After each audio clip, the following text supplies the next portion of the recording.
this Volodymyr Zelensky fella, boy, I mean, yeah, we are comedians, and we know the general brand of cowardice that runs through our business. Yeah. And that fake braggadocio that comes from standing on stage and having a heckler and destroying him with a microphone. What this dude is doing, it is incredibly moving. I mean, we're watching Shecky Green transform into Churchill. Like, his grace. And I don't know if have you listened to any of the speeches that he's given? Yeah, I watched the 9-minute long one that was, it was powerful. Remarkable. Yeah. Yeah. But just the grace, and the Klitschko brothers that are over there. I mean, boy, what a terrible time to kind of notice the real spine of this country. I wish it was not in such terrible circumstances, but do you guys feel any of that as a comedian? Are you shocked? Is it, does that resonate with you guys at all? I can say yeah, what's funny, I guess, is that for the past 4 or 5 years, comedian gets kind of worn with a bit of a mark of shame in a lot of ways, Wait, past 4 or 5 years? Wait, what? Try 40 or 50. We might be the lowest form of show business. But I feel like I grew up as a kid, idolizing comics and comedy, and maybe you just have a different perspective as you get older. You were a child. Could that be it? You were 6, so it seemed very impressive. Yeah, I guess worshiping Dave Attell, maybe in retrospect. There you go. Some holes. But no, so watching this guy, stand up and communicate on such a human level to say, attack this region, the region where my best friend's mother lived, where I cheered alongside you at the European Cup, really just dropping the political bullshit and connecting on this. I'm a human being, you're a human being level. Right. It was so touching. I mean, in many respects, they are brethren. Yeah. It is, New Jersey attacking Staten Island. It's just the weirdest. There's so much shared history, and we've never seen something like this in our modern era of, listen, no one's going to excuse the larger countries and some of the imperialist adventures that we go on and some of the false justifications that we make for it. But generally, there will be a period of an attempt to paper over bald nationalism or crass economic interests with some high-minded rhetoric about something. Putin was just like, yes, we're going to go in and kill everybody. You're just like, wait, what? I mean, it's such a bizarre throwback. It's full Bond villain, just like old school. Yeah, I can't. There's all these articles. Why is Putin doing it? There is not a single logical reason to justify this. You know what I keep thinking of? I sort of keep thinking of the comics table at the cellar. Mm-hmm. And the idea that somebody from that little round table has been forced into this incredible feat of courage and statesmanship. And I sort of imagine, you know when you're sitting around the comics table and everybody's telling their horror stories, like, I once opened at a Fuddruckers and there wasn't even people are just coming in and using the fucking Fixins bar. And like Zelensky's at the table, and you're all telling your horror stories of gigs and things. And he's just like, I was attacked by the third largest army in the entire world. And then everybody's just going to be like, oh, why do you always bring that up? Yeah. The booker at the Chuckle Hut shorted me $30, so I've been through it. I once did a Roger Paul gig in Rochester. They didn't feed me for 3 days. And he's like, they had the missiles pointed at. I mean, it's just the courage and the humanity that I think I'm also shocked at the humanity that they're displaying. Yeah. They're not responding in hatred and in anger. They're responding in care, in like, look, I don't know if you saw, there was a video, it's heartbreaking, of a man saying goodbye. Yes. He's sending his daughter away and he's going to stay and fight. And it's, boy, there's a part of me that truly hopes that this is where the social media algorithm will shine. There's a part of me that hopes that if anything can go viral, let it be this. Let it be these speeches. Let it be these moments. And let that in some way build momentum to end this. That would be... Yeah. I am praying for that, but it's so dystopian that we are like, please, algorithm, favor the right side of history. Let me tell you something, man. Artificial intelligence fucking owes us. Yeah. It's driven me down so many rabbit holes Yep. that it's got to give me something. It's got to provide some measure of redemption for itself, that if it can, take this moment, but boy, and I just feel, you're watching a guy drive a country over a cliff in real time. And I don't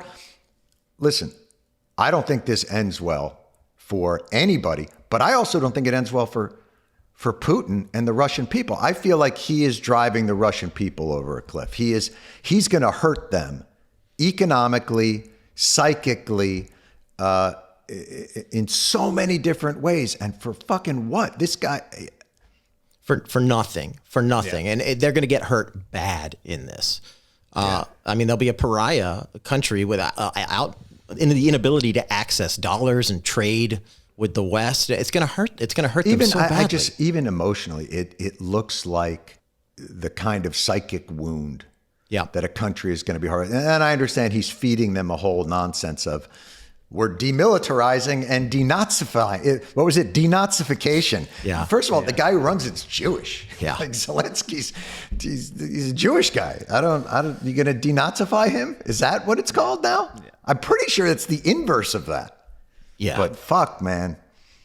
Not to sugarcoat it and not to suggest that we have any deeper, nuanced understanding of the relationship between those two countries, because as Americans, I can assure you, we do not.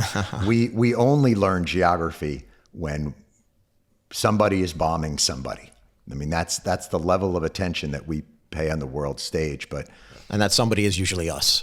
And that somebody is usually us. And then all of a sudden, everybody's an expert on where Kabul is. Yes. Yeah. Nobody else knows. What do you think? Does a guy like Trump now go like? How do they turn that? Do they turn that with the?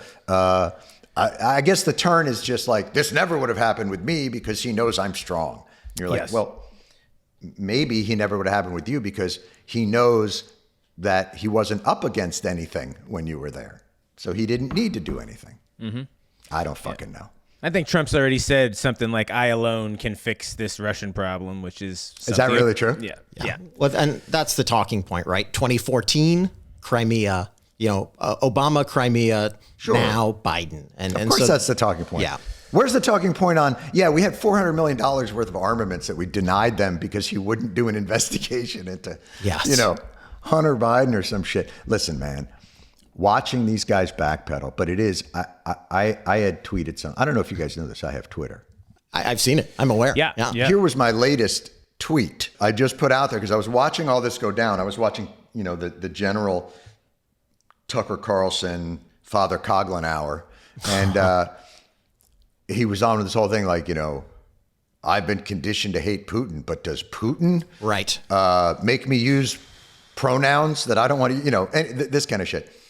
And so I realized that their support for Putin is not, there's no compromise. Everybody's always like, what do they have on those guys? They have compromat. They're not. They are ideological brethren. They don't particularly care. They are authoritarian in personality. Yes.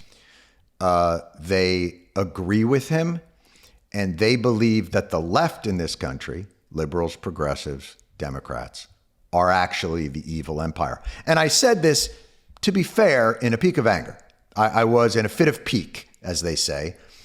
And I said it as I was watching Laura Ingraham and Tucker Carlson she called Zelensky, said, he was calling on Russia not to attack. She called it pathetic.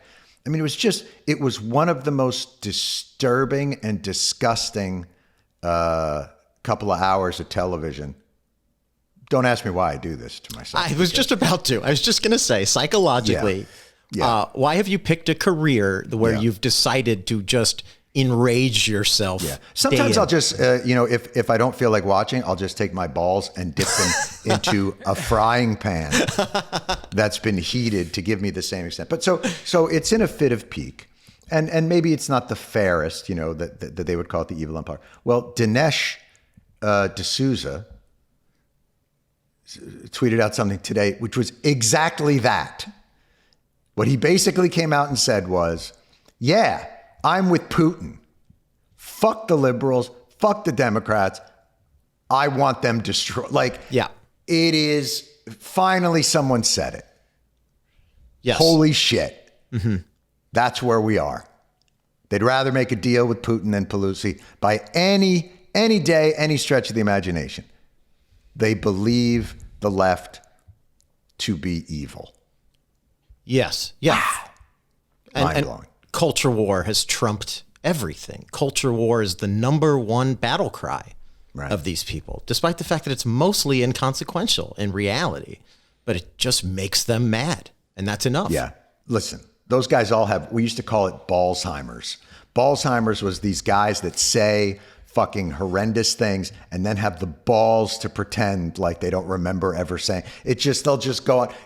Tomorrow it'll be in that world. I've always fought Putin. Putin has always been a tyrant. I've never said any different. Of course we stand with democratic nations around the world. Freedom for one means freedom for all. And man, you go back in the archives. This is what we used to do at the Daily Show. You go back in the archives and you go, this, and this. And you play it and you think like the shame would somehow be like the groundhog. You'd see a shadow and have to fucking disappear for 6 weeks. No, shame is not an emotion that exists in that universe. Yeah. And that's so crushing to it. That's why the fact that you lasted, 16 years at the Daily, at a certain point, I would be like, welcome. Last night, Mitch McConnell said this. 6 years ago, he said the opposite. Here it is. Here's Doris Kearns Goodwin to tell me that. Well, it does, because at a certain point, you what's wearing on you is impotent rage. Right. Yeah. Because if you're not playing, right? Because a lot of them are playing. A lot of them are creating an urgency and a rage and an upset that they don't actually feel. It's performative. You know what I mean? Yes. But if you're feeling it every night, and as best we could, we tried to make a show that was really feeling it, visceral, not performative. The lack of movement towards the world that you would prefer to live in sort of begins to wear you down a little bit, to the point where I don't know if people can see this as a visually if they're watching this, but this looks like a time lapse of Robby is where we started. Rob is where I was in the middle of it. And here I am now. Gives me some hope. Maybe I'll grow some hair back, Robby, have you ever been able to grow a beard of that strength and character? I can actually grow pretty big, but like you, it looks more rabbinical than anything else. I go from 0 to rabbinical. Yes. In 11 days. What he's got going there is like there's a certain menace to it. Yes. This man is chopping wood in front of his in front of his cabin, and we're trying to get him back to not after what you guys did to me in Tajikistan kind of beard. Well, anyway, this is an amazing month for us. We got 4, I think, really wonderful episodes. We start with Wall Street. We go to climate change. And then we go to, I believe, the media, of which we are very complimentary. By the way, let me say this about the media. We have a whole episode on how bad they fucking blow. These types of stories, Ukraine, a war, this is what they're actually built for. And when they are matched with their purpose and there is a story equal to it, boy, do they deliver.